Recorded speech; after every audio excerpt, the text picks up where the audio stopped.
Seri 3 Pelangi di Langit Singasari. Sepasang ular naga di satu sarang. Cerita, Esa Mintarja. Audiobook, novel silat. Bab 64.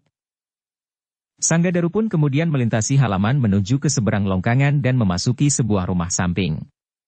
Di dalam sebuah bilik terdapat beberapa orang yang sedang ditawan. Sedangkan bagian yang lain telah ditempatkan di beberapa bilik yang terpencar.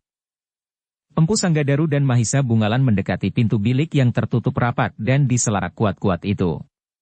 Sejenak ia memperhatikan beberapa orang penjaga di setiap sudut dan di depan pintu. "Aku ingin bertemu dengan mereka," berkata Empu Sanggadaru. Seorang penjaga yang bersenjata telanjang telah membuka selarak pintu itu dan membukanya. "Kau tentu akan sembuh sama sekali dalam waktu yang singkat," desis kakaknya. Ketika Empu Sanggadaru memasuki ruangan itu bersama Mahisa Bungalan, maka nampaklah wajah-wajah yang ketakutan dari beberapa orang yang berada di dalamnya. Seorang yang masih sangat muda duduk di sudut bilik itu sambil menyilangkan tangannya di dada. Sedang dari matanya terpancar penyesalan, bahwa ia telah terlempar ke dalam bilik itu bersama beberapa orang lain. Sejenak Empu Sanggadaru mengamati orang-orang yang berada di dalam bilik itu. Satu persatu, seakan-akan ia ingin melihat langsung ke bilik tatapan mata mereka yang sayu. "Siapakah kalian masing-masing masih harus ditanyakan," berkata Empu Sanggadaru. "Kedatangan kalian kali ini memang agak aneh bagi kami.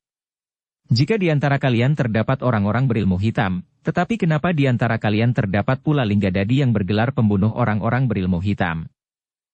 Tidak seorang pun yang menjawab. Beberapa orang justru saling berpandangan.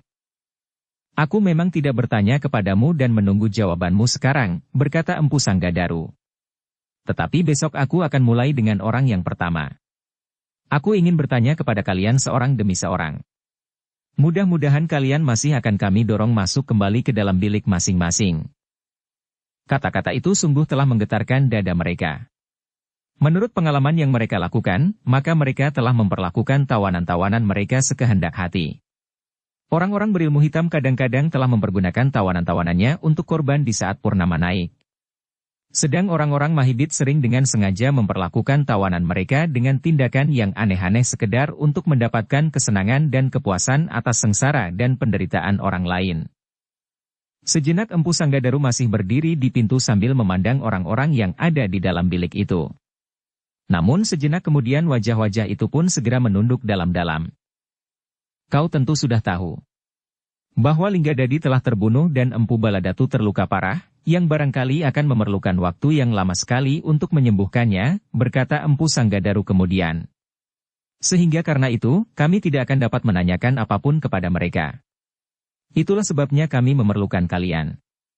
Mungkin keterangan yang dapat kalian berikan kepada kami, akan memberikan jalan penyelesaian yang sebaik-baiknya. Tetapi mungkin juga sebaliknya. Apalagi jika kalian menjadi keras kepala dan berusaha untuk menyembunyikan sesuatu." Wajah-wajah yang menunduk itu menjadi tegang sejenak. Namun mereka pun kemudian menyadari bahwa dapat terjadi apa saja atas mereka yang sudah tertawan. Sejenak kemudian, Empu Sanggadaru itu pun meninggalkan tawanannya dan pintu itu pun ditutup dan diselarak kembali. Demikianlah, maka padepokan yang tenang itu, kemudian telah menemukan kesibukan baru. Ketika fajar menyingsing nampaklah wajah-wajah yang kuyu dan kusut. Mereka yang selamat dan tidak terluka harus bekerja keras menyingkirkan mayat dan orang-orang yang terluka. Tetapi kerja mereka masih belum selesai. Mayat-mayat itu tentu tidak cukup hanya sekedar disingkirkan. Itulah sebabnya, mereka masih harus bekerja keras menyelenggarakan mayat-mayat itu. Di bagian yang lain, orang-orang yang terluka berbaring sambil menggerang. Ada yang sudah sedemikian parahnya, sehingga tidak dapat mengenal kawan-kawannya lagi. Tetapi ada di antara mereka yang luka-luka ringan, masih dapat membantu mengatur suasana padepokan yang diliputi oleh kengerian itu. Dalam pada itu selagi para cantrik dan orang-orang di padepokan itu menyelenggarakan tugas masing-masing. Maka Empu Sanggadaru pun mulai memanggil 1-2 orang tawanannya. Tetapi pertanyaan-pertanyaannya masih terbatas pada sekedar penjajagan saja. Empu Sanggadaru masih belum sempat memberikan pertanyaan-pertanyaan yang terperinci dan mendalam. Di hari berikutnya itulah maka semua pekerjaan diselesaikan. Dengan demikian maka padepokan itu akan segera dapat dibersihkan dari noda-noda darah dan bekas-bekas pertempuran yang mengerikan itu. Meskipun demikian, mereka tidak dapat memaksa orang-orang yang terluka sembuh pada hari itu dan menyingkirkan para tawanan, sehingga mereka masih merupakan kenyataan yang harus mereka hadapi untuk beberapa hari mendatang. Tetapi para tawanan itu dapat diserahkan kepada para prajurit Singasari, berkata salah seorang dari cantrik padepokan itu. Ya. Tetapi tentu tidak besok atau lusa. Mungkin sepekan, mungkin 10 hari. Karena untuk membawa para tawanan itu, tentu diperlukan persiapan, jawab yang lain. Kawannya mengangguk-angguk. Namun jawabnya, itu lebih baik daripada mereka akan tetap tinggal di sini untuk selama-lamanya. Atau bagaimanakah seandainya jika mereka itu dilepaskan saja? Mereka akan datang lagi mencekikmu besok atau lusa demikian mereka dilepaskan. Atau dibunuh? Ya Empu Sanggadaru. Jangan mengganggu saja. Bekerjalah sesuatu. Aku sudah bekerja sampai keringatku kering. Kawannya tersenyum. Ia pun kemudian meninggalkan kawannya dan mulai melakukan kerja apapun juga. Sejak saat itu, maka padepokan Empu Sanggadaru selalu diliputi oleh kemuraman. Para prajurit Singasari masih tetap berada di tempat itu, karena mereka masih mencemaskan kemungkinan yang kurang baik di saat mendatang. Mungkin orang-orang yang berhasil melarikan diri itu akan kembali dengan kawan-kawannya untuk membebaskan para tawanan atau karena dendam. Apalagi ketika dari para tawanan diketahui bahwa Linggadadi mempunyai seorang kakak di Mahibit bernama Linggapati yang memiliki kematangan ilmu melampaui Linggadadi. Ia akan dapat menghimpun kekuatan yang masih tersisa di Mahibit untuk melepaskan dendamnya karena kematian adiknya, berkata salah seorang prajurit. Pemimpin prajurit Singasari di padepokan itu pun kemudian menentukan sikap, apakah yang harus mereka lakukan. 2 orang akan memberikan laporan kepada pimpinan di Singasari bahwa telah terjadi pertempuran yang mengerikan di padepokan ini. Tetapi agaknya yang terjadi bukannya tujuan utama. Laporan juga tentang Linggapati di Mahibit. Demikianlah 2 orang petugas telah pergi ke Singasari. Mereka membawa pesan bagi Senopati Lembu Ampal, tentang pertempuran yang telah terjadi, tentang tawanan dan tentang Mahibit. Dalam pada itu, keadaan Empu Baladatu pun berangsur menjadi baik. Ketahanan tubuhnya memang luar biasa, sehingga setelah ia beristirahat semalam, maka ia telah dapat bangkit dan duduk bersandar dinding. Di hari berikutnya Empu Baladatu sudah dapat bangkit berdiri dan berjalan mondar-mandir di dalam biliknya. Beristirahatlah, berkata Empu Sanggadaru ketika ia melihat adiknya berjalan hilir mudik. Empu Baladatu memandang wajah kakaknya dengan tatapan mata yang aneh. Namun ia sama sekali tidak menjawab. Duduk sajalah. Luka-lukamu masih berbahaya bagimu. Empu Baladatu pun kemudian duduk di pembaringan. Kepalanya ditundukkannya seolah-olah sedang merenungi hari-harinya yang telah lewat. Kau masih harus banyak beristirahat, berkata Empu Sanggadaru. Dengan demikian kau akan cepat menjadi sembuh. Empu Baladatu masih tetap diam sambil duduk termenung. Empu Sanggadaru tidak berbicara terlalu banyak. Ia merasa senang karena semua obat yang diberikan pasti dipergunakan oleh Empu Baladatu. Yang berupa minuman pasti diminumnya. Yang harus ditaburkannya dengan rajin, dibantu oleh orang-orang yang diserahi untuk mengawasinya. Mudah-mudahan ia lekas sembuh, berkata Empu Sanggadaru kepada orang yang menjaga bilik Empu Baladatu itu. Bagaimana dengan makannya? Cukup baik Empu. Empu Baladatu berusaha untuk makan sebanyak-banyaknya. Syukurlah ia masih mempunyai keinginan untuk hidup terus. Telah terjadi, tentang tawanan dan tentang Mahibit. Sebenarnya lah bahwa Empu Baladatu masih ingin tetap hidup. Ia adalah seorang yang memiliki gairah dan cita-cita, sehingga ia tidak terlalu cepat menyerah kepada mati. Karena itulah, maka luka-lukanya itu pun rasa-rasanya menjadi terlalu cepat sembuh. Luka-lukanya cepat menjadi kering dan nampaknya tenaganya pun menjadi berangsur pulih. Sebentar lagi kau akan pulih, berkata Empu Sanggadaru yang sekali-kali menengok ke dalam biliknya. Terima kasih Kakang, berkata Empu Baladatu. Namun dalam pada itu, Singasari yang dihubungi oleh para prajurit yang bertugas di padepokan itu pun telah mendengar semua peristiwa yang terjadi. Karena itulah maka pimpinan keprajuritan di Singasari telah mengirimkan beberapa orang perwira untuk menilai keadaan. Di antara mereka adalah Mahisa Agni sendiri. Ketiga kemanakanku ada di sana, berkata Mahisa Agni. Demikianlah Mahisa Agni pun segera mempersiapkan diri. Perjalanan yang pernah ditempuhnya, sama sekali tidak membawanya kepada orang-orang berilmu hitam itu sehingga akhirnya ia kembali sebelum berhasil menemukan padepokan orang-orang berilmu hitam itu. Dan kini orang-orang berilmu hitam itu telah berada di padepokan Empu Sanggadaru justru bersama dengan orang-orang Mahibit. Di hari berikutnya, 5 orang prajurit termasuk Mahisa Agni telah berpacu menuju ke padepokan Empu Sanggadaru.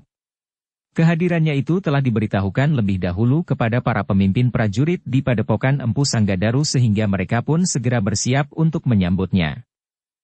Namun dalam pada itu, ketika pagi yang cerah mulai membayang di atas padepokan, sebelum mereka mempersiapkan penyambutan yang memadai, maka padepokan itu telah digemparkan oleh peristiwa yang tidak terduga-duga. Ketika seorang pengawal yang bertugas di pagi hari datang ke muka bilik Empu Baladatu untuk menggantikan penjaganya, maka ia tidak menemukan penjaga itu. Beberapa saat ia mencarinya, tetapi ia tidak menemukannya. Ia menjadi ragu-ragu ketika ia melihat pintu bilik Empu Baladatu itu terbuka sedikit. Perlahan-lahan ia menyentuh daun pintu itu. Dan kemudian membukanya dengan hati-hati. Pengawal itu hampir terpekik ketika ia melihat sesosok tubuh terbaring di lantai dengan berlumuran darah.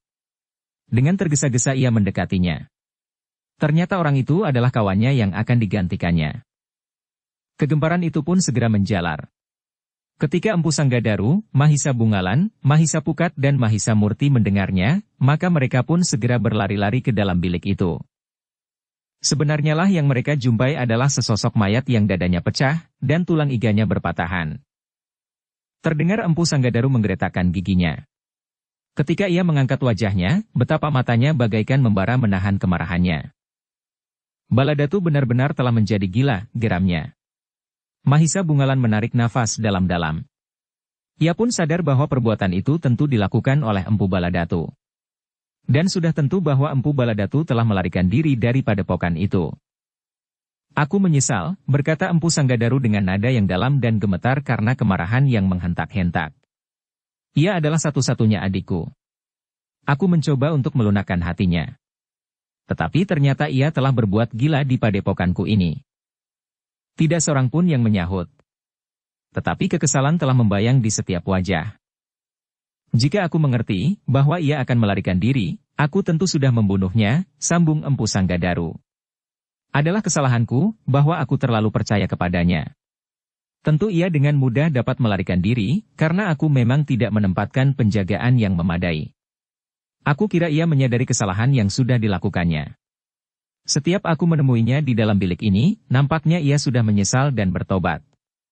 Tetapi ternyata akulah yang dungu. Mahisa Bungalan, Mahisa Murti dan Mahisa Pukat saling berpandangan sejenak. Namun mereka pun menyadari bahwa mereka sudah terlambat untuk mencarinya, karena Empu Baladatu yang sudah hampir sembuh benar-benar itu tentu sudah jauh dan menempuh jalan yang tidak diketahui. Meskipun demikian, Mahisa Murti dan Mahisa Pukat yang masih muda itu pun tidak mudah menyerah. Karena itu maka katanya, kami akan mencoba mencarinya. Empu Sanggadaru memandang kedua anak muda itu sejenak.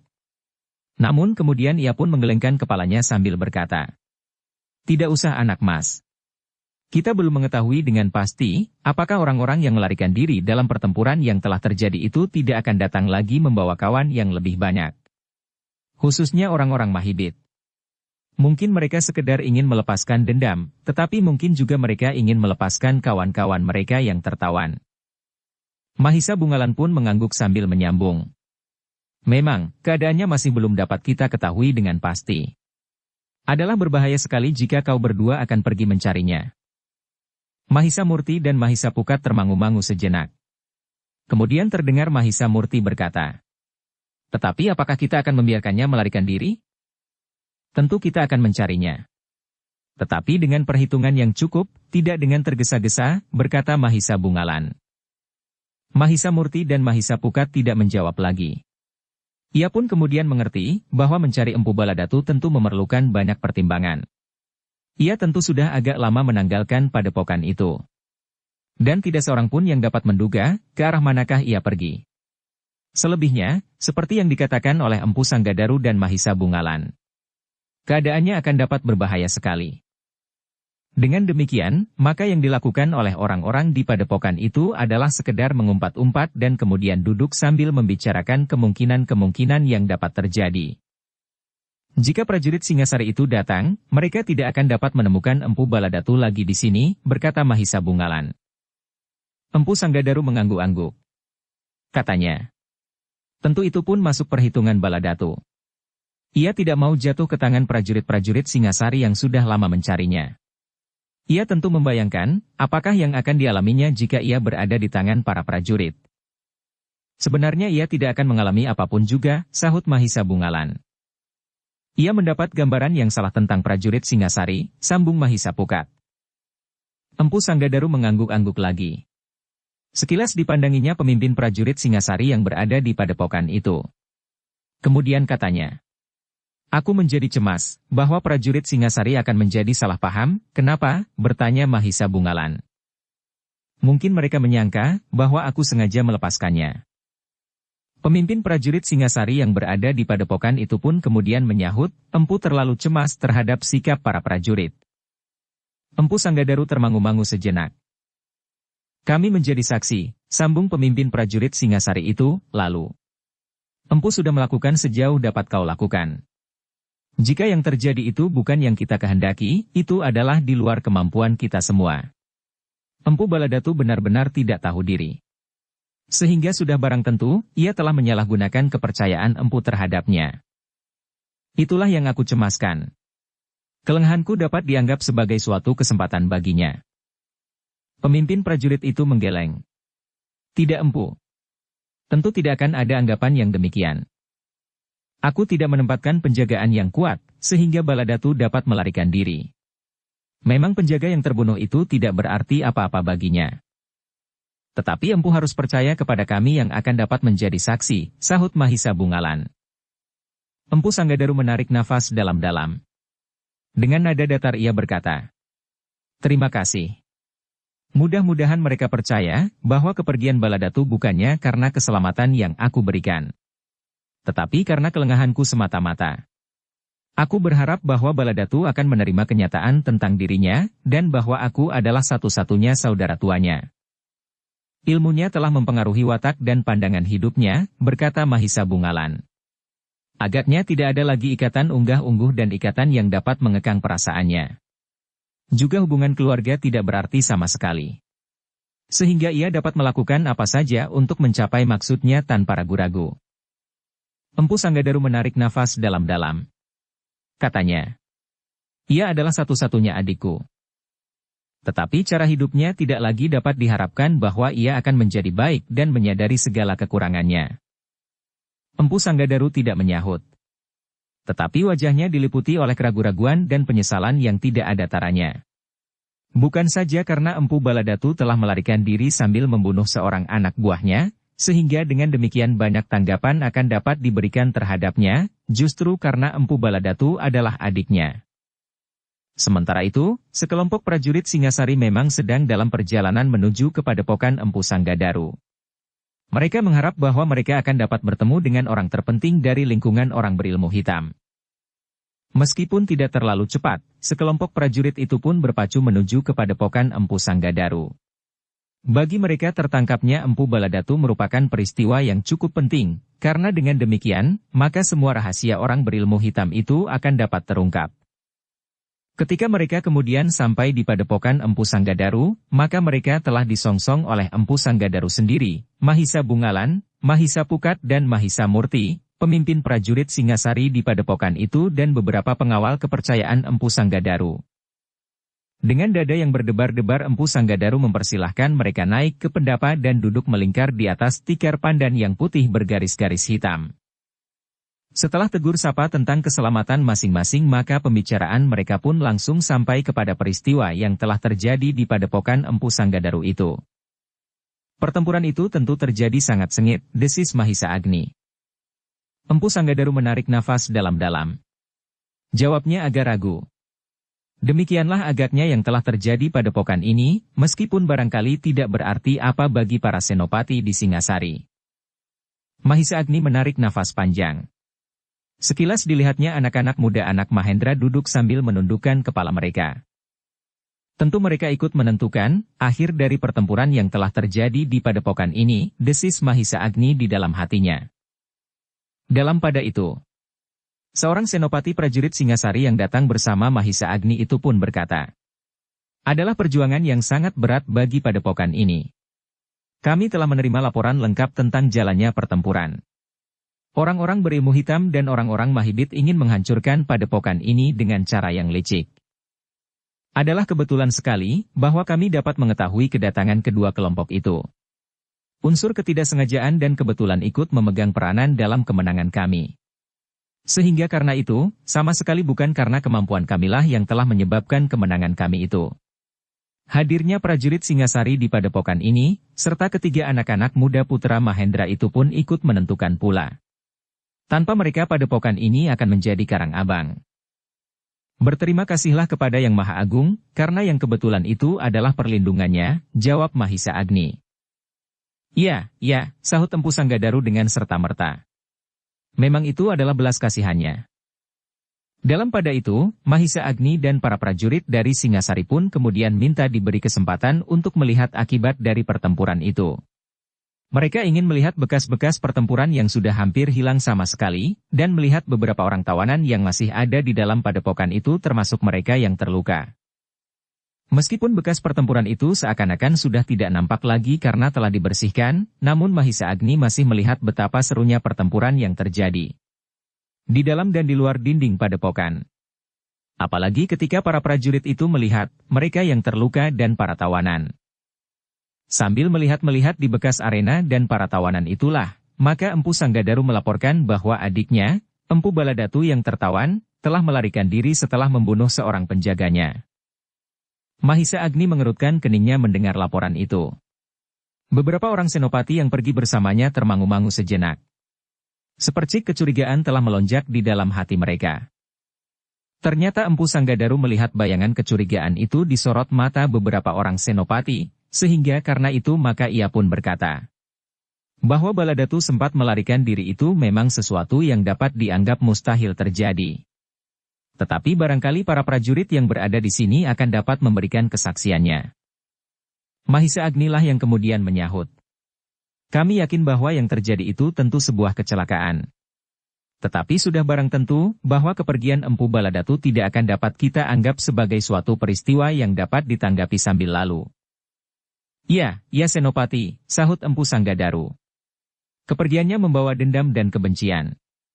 Terutama kepadaku dan padepokanku ini. Apalagi selain Linggadadi yang terbunuh, di Mahibit ada saudara tuanya yang bernama Linggapati." Mahisa Agni mengangguk-angguk.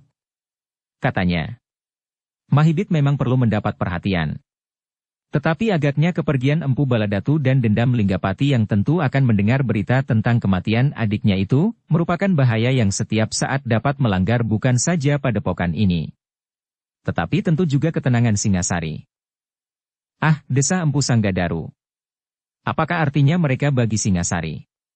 Sebagian kecil prajurit Singasari yang ada di padepokan ini telah berhasil menghancurkan sebagian besar pasukan mereka. Apalagi seluruh kekuatan Singasari. "Jangan salah menilai Empu," jawab Mahisa Agni. "Apakah Empu yakin bahwa yang datang ini adalah seluruh kekuatan Empu Baladatu dan kekuatan Mahibit?" Empu Sanggadaru tidak menyahut. Tetapi kepalanya terangguk-angguk kecil. "Kami akan mengetahuinya dari para tawanan," berkata Mahisa Agni kemudian. "Ya Senopati," berkata Empu Sanggadaru. "Yang aku dengar dari mereka, kekuatan di Mahibit memang tidak dapat diketahui dengan pasti. Juga kekuatan yang ada di padepokan Empu Baladatu sendiri. Jika kedua kekuatan yang tersisa, tetapi masih dengan pemimpinnya masing-masing itu bergabung, maka kekuatan itu harus diperhitungkan. Kita akan mendapat petunjuk di manakah letak padukuhan mereka," berkata Empu Sanggadaru. "Kita tidak akan menunggu. Jika diperkenankan, kekuatan padepokan yang tidak seberapa ini akan bersedia ikut serta para prajurit Singasari menuju ke Mahibit dan padepokan Baladatu." Tetapi Mahisa Agni menggelengkan kepalanya. Katanya, "Tidak tergesa-gesa. Mereka sekarang tentu sudah tidak berada di padepokan masing-masing.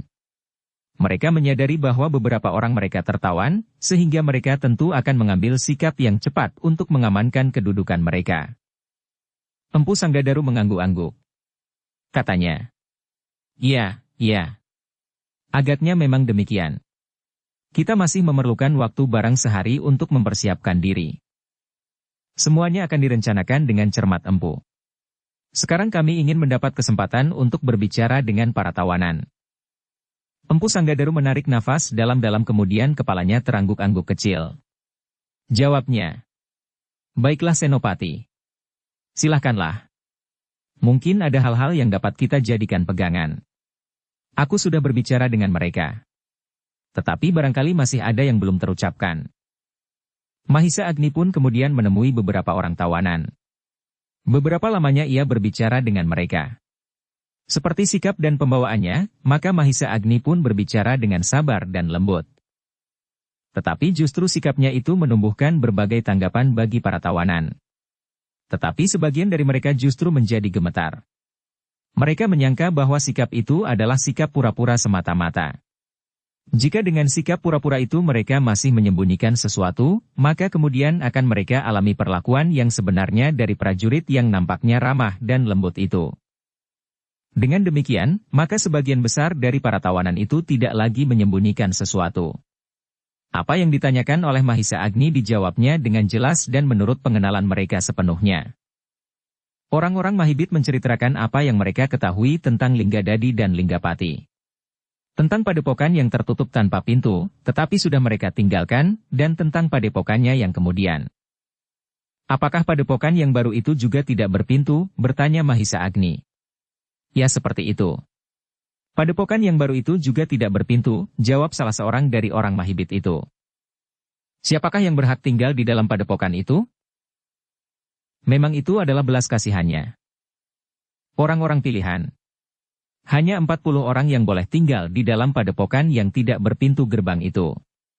Dan 40 orang itu adalah orang-orang pilihan. Lalu, di manakah yang lain tinggal? Orang itu ragu-ragu sejenak. Kemudian katanya. Kami tinggal di padukuhan-padukuhan yang terpisah dari padepokan itu. Kami tinggal di kampung halaman kami. Tetapi bukankah kalian pengikut Linggadadi dan Linggapati? Empu Baladatu lagi di sini, berkata Mahisa Bungalan. Pengaruh kedua orang itu menjadi semakin luas. Padukuhan-padukuhan di sekitar Mahibit seolah-olah telah dipengaruhinya. Bahkan para pemimpin pemerintahan di Mahibit telah berada di bawah perintahnya. Bahkan pada daerah di sekitarnya, pengaruhnya sudah merata. Meskipun nampaknya pemimpin pemerintahan di Mahibit masih melakukan tugasnya, tetapi apa yang mereka lakukan adalah semua perintah yang turun dari Linggapati. Mahisa Agni mengangguk-angguk. Katanya. Apakah dengan demikian berarti bahwa Linggapati dan Linggadadi merupakan orang-orang yang paling terhormat di Mahibit? Mereka adalah orang-orang yang sangat dihormati dalam keadaan mereka. Yang sebenarnya, jawab tawanan itu, aku tidak tahu maksudmu, sahut Mahisa Agni. Linggapati dan Linggadadi kadang-kadang berkeliaran dalam wujudnya yang lain dari Linggapati dan Linggadadi yang sangat dihormati itu. Kadang-kadang mereka berada di sepanjang jalan kota Mahibit sebagai petani-petani biasa yang memerlukan sesuatu di kota kecil itu. Tetapi kadang-kadang mereka duduk di simpang 3 sebagai seorang yang tidak mempunyai kerja apapun selain berkeliaran. Tetapi kadang-kadang mereka pun melintasi daerah yang panjang sebagai pedagang yang melakukan perjalanan yang jauh. Apakah orang-orang Mahibit tidak langsung dapat mengenalnya? Keduanya seolah-olah merupakan rahasia yang tidak mudah diungkapkan oleh orang-orang Mahibit sendiri. Hanya orang-orang yang sangat dekat sajalah yang dapat langsung mengenal wajahnya termasuk 40 orang di dalam padepokan itu. Mahisa Agni mengangguk-angguk. Dalam pada itu, Mahisa Bungalan yang ada di antara mereka pun bertanya pula. Apakah kau tahu, kenapa kau diikut sertakan dalam serangan kali ini? Tidak. Aku tidak tahu, kenapa aku terpilih. Tetapi adalah suatu kebanggaan bagi kami, bahwa kami dapat ikut bersama Linggadadi saat itu. Dan kau juga berbangga. Itu memang berangsur baik. Orang itu tidak menjawab. Apakah kau sebelumnya juga pernah menerima latihan-latihan olah kanuragan secara khusus? Orang itu termangu-mangu sejenak. Namun kemudian ia pun menganggukkan kepalanya. Katanya. Ya. Ada beberapa orang dari ke-40 orang yang ada di padepokan itu yang keluar khusus untuk melatih kami. Mahisa Agni termangu-mangu sejenak. Namun kemudian Mahisa Bungalanlah yang bertanya. Apakah di antara kalian ada seorang dari ke-40 orang itu? Orang itu terdiam. Ia sudah menjawab semua pertanyaan. Setiap kali seseorang bertanya kepadanya, maka jawabnya tidak pernah berubah, karena jawabnya itu adalah keadaan yang sebenarnya yang ia ketahui. Kepada Empu Sanggadaru ia mengatakan seperti yang dikatakannya. Kepada prajurit Singasari dan kemudian kepada Mahisa Agni. Tetapi pertanyaan yang dilontarkan oleh Mahisa Bungalan itu adalah pertanyaan yang sangat sulit baginya. Jawablah, desak Mahisa Agni. Suaranya masih tetap sareh dan lembut. Kami tidak akan berbuat di luar wewenang kami sebagai prajurit. Tiba-tiba saja terasa dada orang itu bergetar. Ia menjadi sangat bingung. Seperti ketakutan membayang di wajahnya yang pucat. Ternyata Mahisa Agni cukup bijaksana menanggapi keadaan. Ia sadar bahwa tentu orang itu tidak berani mengatakannya bahwa di antara mereka yang tertawan tentu ada seorang atau lebih dari yang 40 itu. Karena itu, Mahisa Agni tidak memaksanya. Ia pun kemudian meninggalkan orang itu dan melihat mereka yang terluka. Orang-orang Mahibit yang terluka dibaringkan di antara orang-orang Serigala Putih dan Macan Kumbang di bawah penjagaan yang sangat kuat, apalagi setelah Empu Baladatu melarikan diri. Empu akan mengalami kesulitan untuk merawat mereka terus-menerus, berkata Mahisa Agni. Ya Senopati. Kami memang akan menyerahkannya kepada prajurit Singasari. Kami tidak akan ingkar kami akan membawa mereka ke Singasari berangsur-angsur. Empu Sanggadaru mengangguk-angguk. Sementara itu Mahisa Agni berkata. Tetapi kami masih ingin mendapat penjelasan tentang 40 orang yang tinggal di dalam padepokan itu. Mereka tidak mau mengatakannya, sahut Empu Sanggadaru. Jika benar-benar ada di antara mereka, maka siapa yang mengatakannya mungkin akan dibunuhnya. Mahisa Agni mengangguk-angguk. Lalu katanya. Kita akan memanggil mereka dan bertanya secara terpisah. Menilik tingkah laku tawanan itu, maka sudah hampir dapat dipastikan bahwa tentu ada salah seorang dari antara ke-40 orang itu di sini. Empu Sanggadaru mengangguk-angguk. Dan ia pun kemudian telah mempersiapkan segala sesuatunya, agar salah satu atau lebih dari para tawanan itu dapat mengatakan tenang salah seorang dari ke-40 orang itu. Untuk tidak menimbulkan kecemasan dan kebingungan, maka yang mula-mula dipanggil di hari berikutnya adalah justru orang dari padepokan Serigala Putih dan Macan Kumbang. Kemudian berturut-turut sehingga akhirnya orang Mahibit pun terpanggil pula memasuki ruang yang sudah disediakan. Ternyata orang Mahibit itu sudah menjadi pucat. Agaknya ia menyadari bahwa ia akan ditekan dengan berbagai macam pertanyaan yang lebih penting dari pertanyaan-pertanyaan yang diajukan di dalam bilik tawanan mereka. Meskipun sikap Mahisa Agni masih tetap sareh dan lembut, tetapi keringat dingin sudah membasahi seluruh orang Mahibit itu. Kisanak, bertanya Mahisa Agni kemudian. Sudah banyak pertanyaanku yang kau jawab dengan jelas. Demikian juga kawan-kawanmu. Hampir semuanya menjawab dengan jujur, karena hampir tidak ada selisih sama sekali. Tetapi selain yang sudah kami tanyakan, maka masih ada satu pertanyaan lagi. Apakah ada di antara kalian salah satu atau lebih dari ke-40 orang yang ada di dalam padepokan tertutup itu? Wajah orang itu menjadi semakin pucat. Apalagi ketika kemudian Mahisa Bungalan berdiri dan melangkah mendekati orang itu. Sebuah sentuhan di punggungnya terasa bagaikan ujung pedang yang siap menghunjam ke dalam dagingnya. Katakanlah, bisik Mahisa Bungalan. Apakah kau takut kepada kawanmu itu? Orang itu memandang Mahisa Bungalan dengan keringat yang mengembun di kening. Aku tahu, jika orang itu mengerti bahwa kau telah mengatakannya, maka kau tentu akan dicekiknya meskipun kau berada di antara para tawanan yang lain. Tetapi aku berani menjamin bahwa kau tidak akan disentuhnya karena aku tidak akan mengatakan bahwa kaulah yang telah memberikan keterangan. Orang itu menjawab tetapi keringatnya semakin basah banyak mengalir di tubuhnya. Katakanlah, apakah kau melihat salah seorang dari mereka? Orang itu masih tetap berdiam diri. Mahisa Bungalan berjalan mengelilinginya, ia masih terlalu muda untuk menunggu jawaban yang tidak kunjung diucapkan itu. Apalagi Mahisa Pukat dan Mahisa Murti. Tetapi karena Mahisa Agni masih saja duduk dengan tenang, maka mereka pun masih tetap menahan diri. Kisanak, berkata Mahisa Agni kemudian. Ada dua kemungkinan. Pertama, seperti yang dikatakan oleh Mahisa Bungalan, kau tidak berani mengatakannya karena orang itu akan membunuhmu. Tetapi kemungkinan yang lain adalah, bahwa kau sendirilah salah seorang dari ke-40 orang itu, bukan aku, orang itu menjawab dengan serta-merta. Mahisa Agni menarik nafas. Katanya, jika bukan kau lalu siapa? Orang itu termangu-mangu. Jawablah, suara Mahisa Pukat mulai menjadi keras. Tetapi Mahisa Agni tersenyum dan menyahut. Jangan berteriak Mahisa Pukat. Orang itu tentu akan menjadi semakin diam. Cobalah bayangkan, seandainya ia adalah salah seorang dari ke-40 orang itu. Ia tentu bukan kebanyakan pengawal yang takut kepada tekanan yang berupa apapun. Bahkan ia tentu tidak akan menghiraukan seandainya kita mengadakan tekanan jasmaniah. Dengan kekerasan misalnya. Karena tentu seorang yang kebal. Bahkan ujung pedang sekalipun tidak akan dapat menyobek kulitnya. Bukan, aku bukan salah seorang dari mereka. Dan mereka itu pun sama sekali bukan orang-orang kebal, sahut orang yang ketakutan itu. Mahisa Agni masih tersenyum. Katanya, jangan merendahkan diri. Aku tahu, kau adalah orang yang kebal. Orang itu menjadi semakin ketakutan.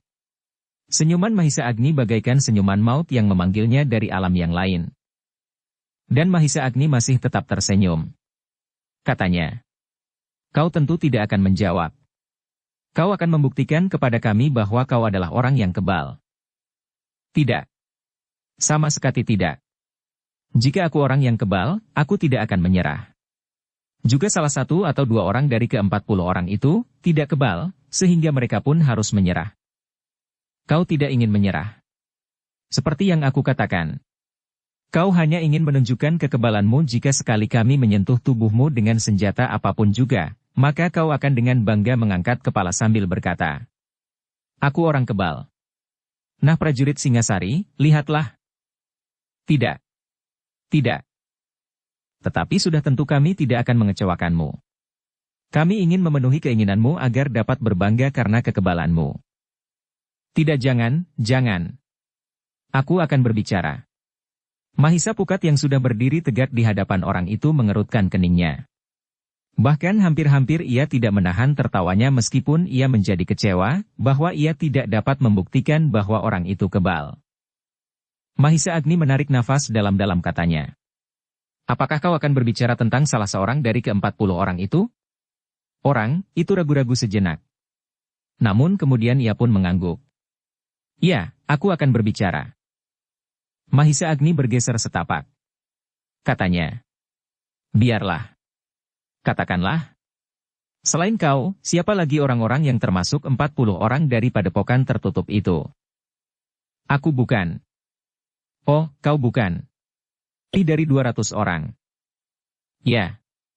Aku bukan, orang, itu berhenti sejenak. Yang manakah yang kau maksud, desak Mahisa Bungalan yang tidak sabar lagi. Orang itu menelan ludahnya lalu katanya. Salah seorang dari mereka adalah orang yang terluka di antara orang-orang Mahibit yang luka-luka. Yang mana? Yang berkumis tipis. Berwajah keras dengan bekas luka di keningnya. Ia adalah salah seorang dari ke-40 orang yang berada di padepokan tertutup di Mahibit. Mahisa Agni menarik nafas dalam-dalam. Katanya sambil mengangguk-angguk. Terima kasih. Tetapi apakah hanya ada satu orang yang ikut serta bersama kalian kali ini? Orang itu ragu-ragu. Namun ia sudah terlanjur mengatakan, sehingga ia pun berkata selanjutnya. Ada 5 orang yang ikut serta kali ini mengawal Linggadadi. Aku tidak tahu, apa kali yang lain sempat melarikan diri atau terbunuh. Yang aku ketahui hanyalah seorang yang berkumis itu. Tanpa Linggapati dan Linggadadi. Ia adalah orang yang berkuasa atas kami. Karena itu, jika ia mengetahui bahwa aku telah mengatakan tentang dirinya, aku tentu akan dibunuhnya. Dengan tangannya sendiri, atau tangan orang lain yang tertawan di sini. Mahisa Agni mengangguk-angguk. Katanya. Terima kasih. Sebaiknya aku akan mempertemukan kau dengan orang itu. Aku akan minta. Agar ia tidak berbuat apa-apa. Oh, tidak. Jangan. Aku akan dibunuhnya. Kau salah Kisanak. Jika aku mengatakan bahwa apabila terjadi sesuatu atasmu, maka orang itulah yang bertanggung jawab. Sehingga dengan demikian, ia tidak akan berani memerintahkan membunuhmu. Tidak, ia akan mencekikku sampai mati. Aku pun dapat melakukan atasnya. Sebaiknya jangan. Apa orang telah bertanya. Aku akan menanggung keselamatanmu. Orang itu ragu-ragu sejenak. Lalu katanya. Atau singkirkan aku dari tempat ini. Aku tidak akan ingkar, kemanapun aku akan dibawa.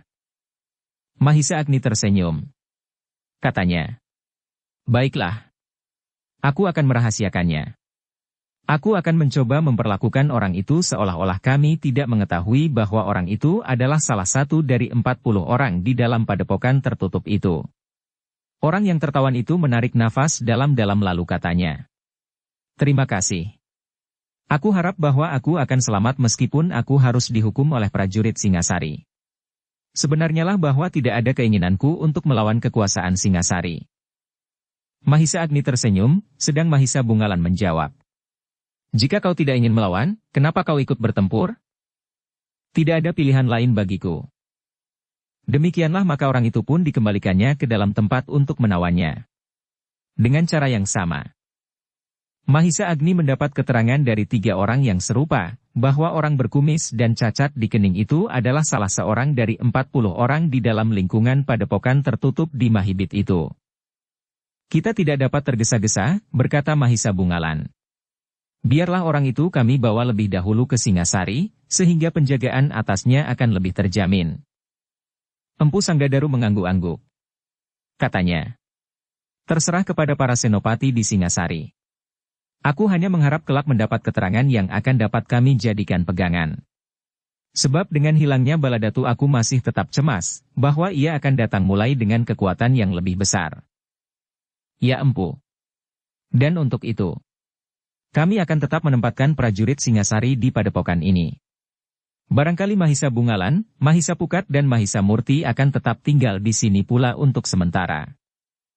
Empu Sanggadaru mengangguk-angguk. Tetapi ia masih tetap dicengkam oleh kecemasan justru karena tingkah adiknya itu. Ternyata Mahisa Agni tidak berada terlalu lama di padepokan itu. Setelah bermalam 2 malam untuk meneliti semua keadaan, muka ia pun memutuskan untuk kembali ke Singasari. Di antara kalian yang terluka akan aku bawa serta ke Singasari, berkata Mahisa Agni kepada para tawanan. Dengan demikian, maka kalian akan mendapatkan perawatan yang lebih baik.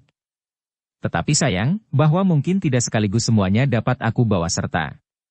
Pada kesempatan pertama ini mungkin baru 3 atau 4 orang saja. Sejenak mereka termangu-mangu.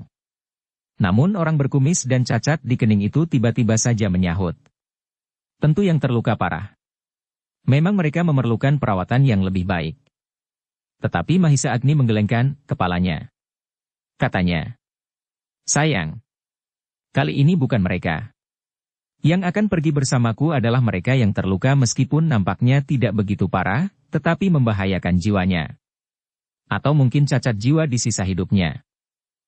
Oh, orang berkumis itu mengangguk-angguk. Mungkin perlu sekali.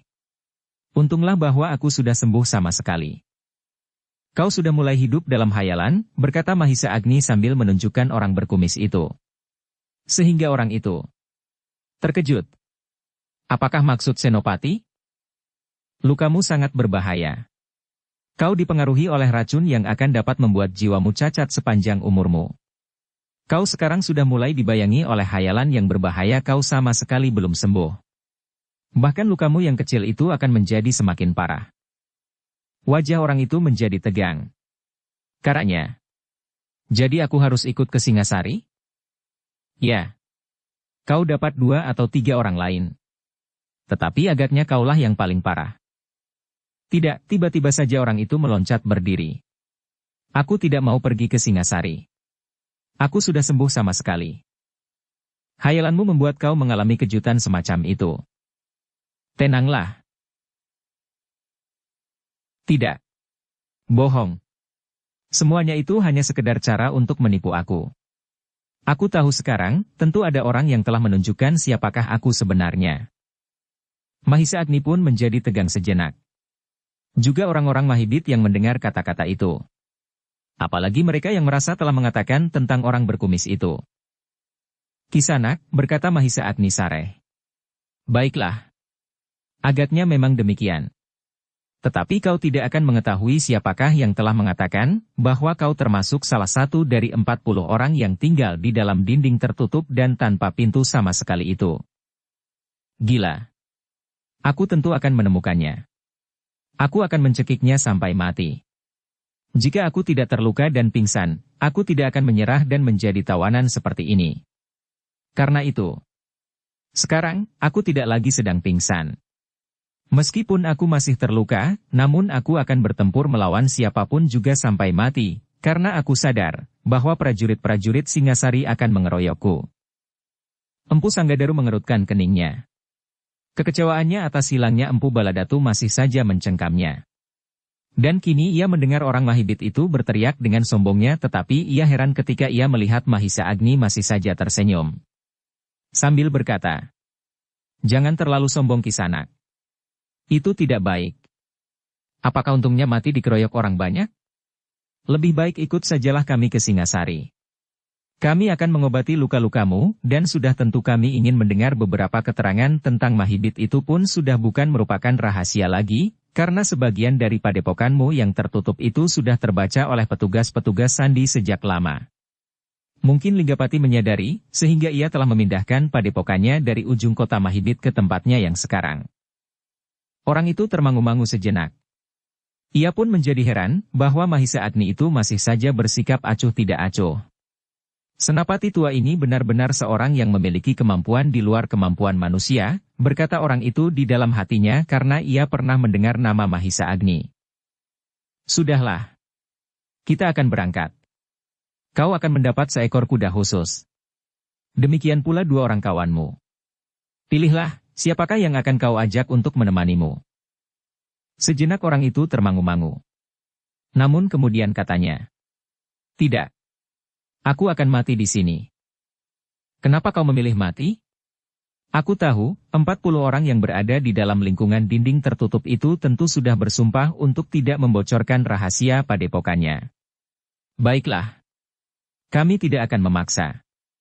Tetapi hal-hal yang tidak bersifat rahasia, yang umum sekali, tentu boleh kau sebut. Misalnya apakah Linggapati mempunyai adik yang lain kecuali Linggadadi yang terbunuh itu?"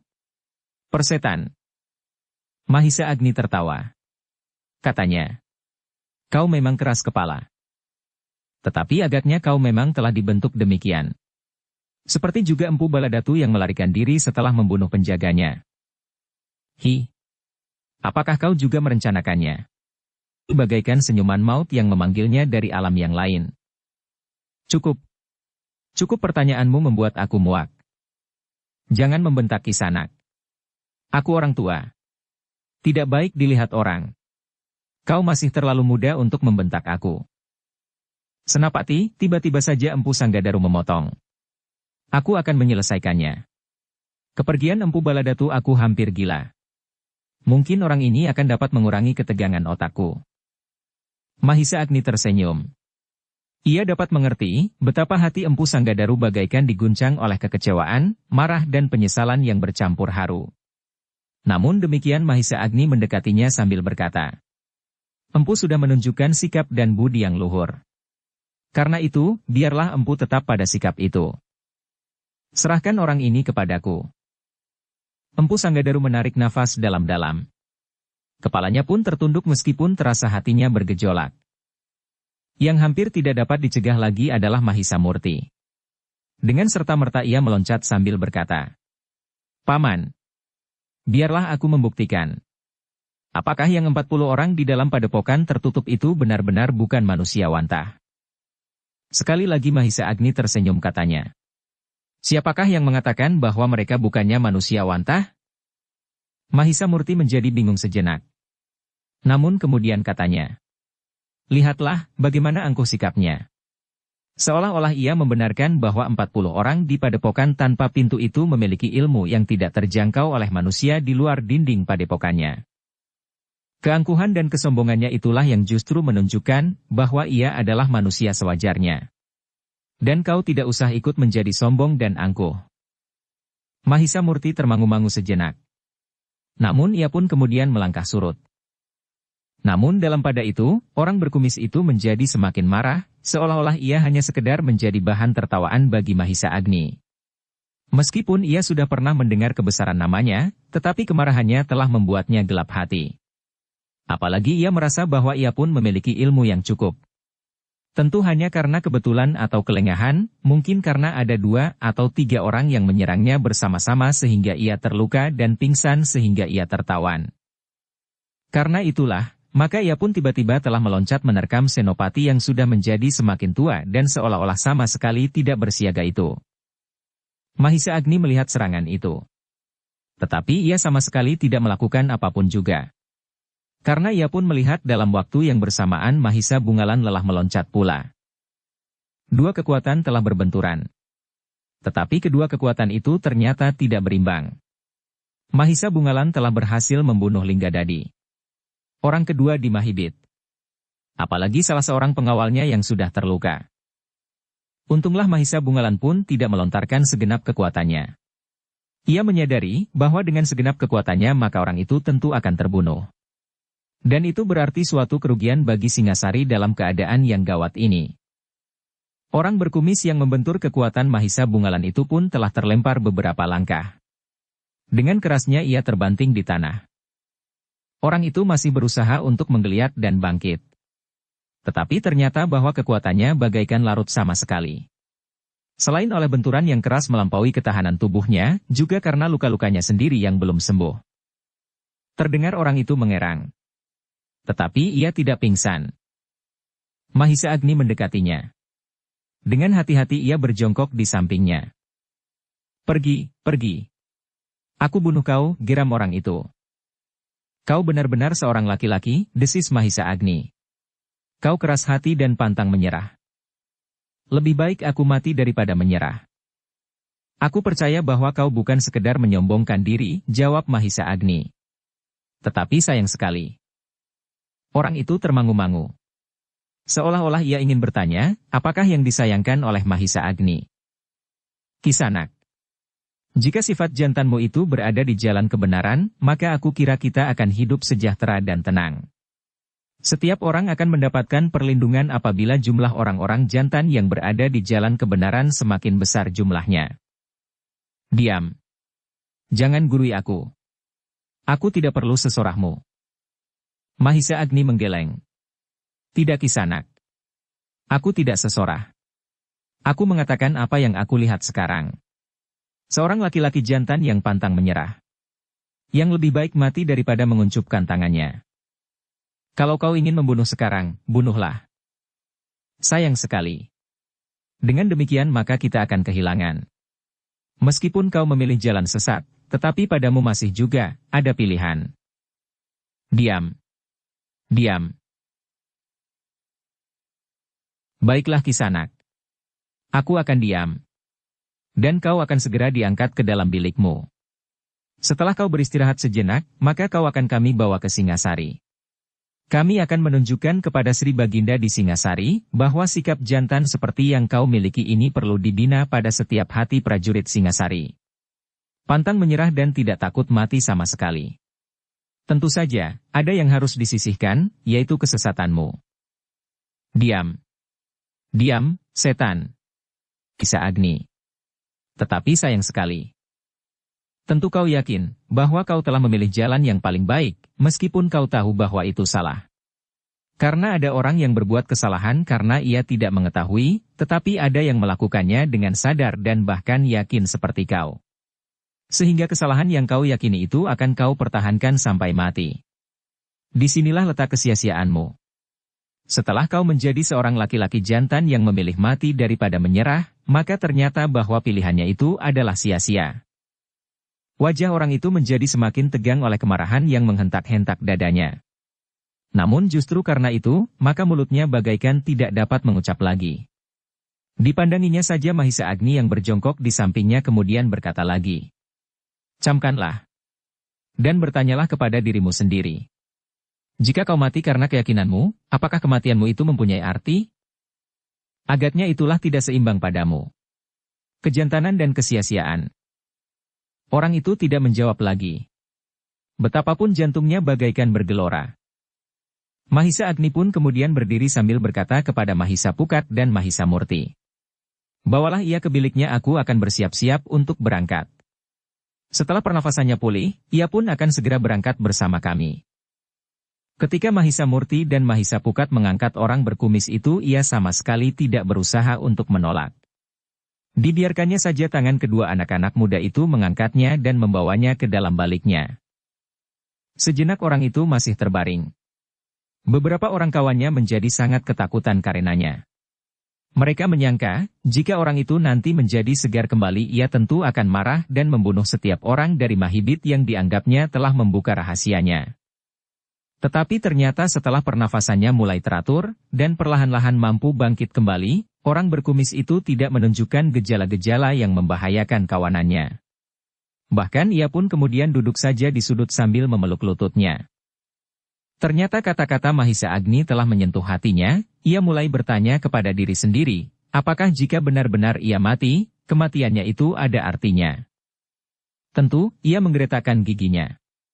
Aku telah memperjuangkan suatu cita-cita yang luhur bagi Mahibit, tetapi kemudian timbul lagi sebuah pertanyaan, apakah artinya pemberontakan yang disiapkan oleh Linggapati dan Linggadadi? Dengan kekuatan dari Padepokan Macan Kumbang dan Serigala Putih, orang-orang Mahibit tidak berhasil mengalahkan sebuah padepokan. Sebuah padepokan saja, meskipun di padepokan ini ternyata ada beberapa orang prajurit Singasari. Hanya beberapa. Sehingga apakah artinya kekuatan Mahibit yang sebenarnya dibanding kekuatan Singasari? Jika Linggapati menilai perjuangan Sri Rajasa yang perkasa itu dari sebuah lingkungan kecil, di mana pada saat itu Ken Arok memegang jabatan sebagai seorang aku di Tumapel, namun tentu ada persoalan-persoalan lain yang menyangkut hubungan antara Kediri dan Tumapel, terutama dari segi pengaruh para Brahmana. Orang berkumis itu mengerutkan keningnya. Masih terngiang kata-kata Mahisa Agni, tidak ada keseimbangan antara kejantanannya dan kesia-siaannya. Orang berkumis itu tidak sempat mempertimbangkannya terlalu panjang, karena ia pun kemudian melihat Mahisa Agni sendiri datang menjemputnya sambil berkata, "Marilah." Orang itu tetap berdiam diri. Orang itu tidak menjawab. Seolah-olah di luar sadarnya, ia pun bangkit perlahan-lahan, karena dadanya masih terasa agak sesak. "Kemarilah," desis Mahisa Agni. Orang itu pun datang kepadanya dan mengikutinya. "Kali ini kau pergi sendiri," berkata Mahisa Agni. "Kau mendapat kehormatan khusus dari prajurit-prajurit Singasari. Kudamu sudah siap, tentu kau pun sudah siap." Sejenak kemudian, maka iring-iringan prajurit Singasari itu pun meninggalkan Padepokan Empu Sanggadaru dengan kesan yang sungguh-sungguh tentang kemungkinan yang buruk yang akan dapat ditimbulkan oleh Linggapati maupun oleh Empu Baladatu yang berhasil melarikan diri. Sementara itu, para tawanan dari Mahibit justru menjadi tenang ketika orang berkumis itu sudah tidak ada lagi di antara mereka. Mereka sadar sepenuhnya bahwa orang berkumis itu akan dapat menjadi bencana yang mengerikan, jika ia masih tetap berada di antara kawan-kawannya yang tertawan dan terluka. Justru sepeninggal orang berkumis itu, orang-orang Mahibit yang tidak lagi dicengkam oleh ketakutan, mulai dengan leluasa menceritakan apa saja yang mereka ketahui tentang Mahibit. Namun yang mereka ketahui pun hanya terbatas sekali. Hanya terbatas keadaan di luar dinding tertutup yang jarang sekali mereka lihat bagian dalamnya. Dalam pada itu, Empu Baladatu yang masih dalam keadaan terluka, dan setelah berhasil membunuh pengawasnya, meninggalkan padepokan kakaknya. Berjalan dengan susah payah menjauhi padepokan yang baginya merupakan neraka itu. Ia telah gagal menciptakan suatu upacara korban terbesar bagi aliran ilmunya untuk mencengkam murid-muridnya agar menjadi semakin patuh kepadanya. Sehingga dengan demikian ia tidak dapat menepuk dada sambil menyebut dirinya sebagai Mahaguru yang paling berwibawa dari aliran di sepanjang masa. Korban purnama naik pada bulan itu, justru terjadi sebaliknya. Pasukannya telah dihancurkan hampir mutlak, ia sendiri tertawan dan tidak berdaya sama sekali. Hanya karena Empu Sanggadaru adalah kakak kandungnya, maka ia dapat mempergunakan kelengahannya untuk melarikan diri dengan mengorbankan pengawal yang sedang mengawasinya. Namun dalam pada itu, dendam telah menyala di dalam hatinya. Dan Empu Baladatu telah bersumpah kepada diri sendiri, untuk membalas dendam itu sampai tuntas. "Aku masih mempunyai kesempatan," berkata Empu Baladatu dengan kemarahan yang menghentak dadanya. Namun daya tahan tubuh Empu Baladatu memang luar biasa sekali. Meskipun ia masih belum sembuh dari lukanya yang parah, ia masih mampu berjalan hampir sehari semalam. Hanya sekali-kali ia berhenti di balik gerumbul-gerumbul liar.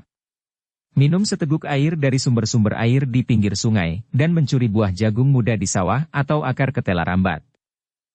Di siang hari Empu Baladatu berjalan sambil bersembunyi di balik hutan-hutan kecil atau lapangan perdu yang rimbun.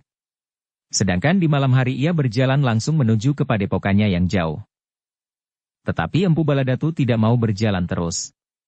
Setelah berjalan sehari semalam, ia merasa sudah tidak dapat diikuti lagi jejaknya oleh orang-orang padepokan kakak kandungnya.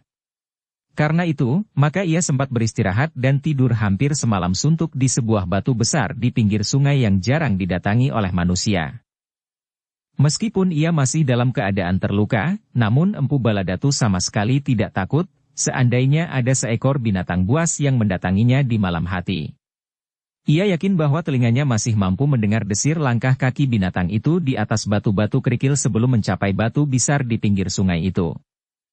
Biasanya binatang buas mencari air di bagian yang langsung dapat diteguknya, berkata Empu Baladatu kepada diri sendiri sehingga ia pun kemudian dengan tenang dapat beristirahat. Ketika fajar menyingsing Empu Baladatu baru terbangun. Tidak ada yang mengusiknya sama sekali. Meskipun perutnya terasa agak lain, karena yang dimakannya adalah akar-akaran dan buah-buahan yang mentah, namun ia sama sekali tidak menghiraukannya. Setelah membersihkan wajahnya dengan air sungai dan bahkan kemudian dengan membuat sumber kecil di tepian, ia pun minum seteguk. Maka ia mulai membenahi diri. Ketika matahari mulai naik, Empu Baladatu melanjutkan perjalanannya menyusuri sungai yang begitu besar. Sebagai seorang perantau, ia mengerti kemana ia harus melangkah. Meskipun ia belum pernah melalui tempat yang asing itu, tetapi ia tidak pernah kehilangan arah. Puncak gunung dan bintang di malam hari selalu menjadi petunjuk di mana ia sedang berada dan ke arah mana ia sedang melangkah. Tetapi berjalan kaki adalah pekerjaan yang menjemukan.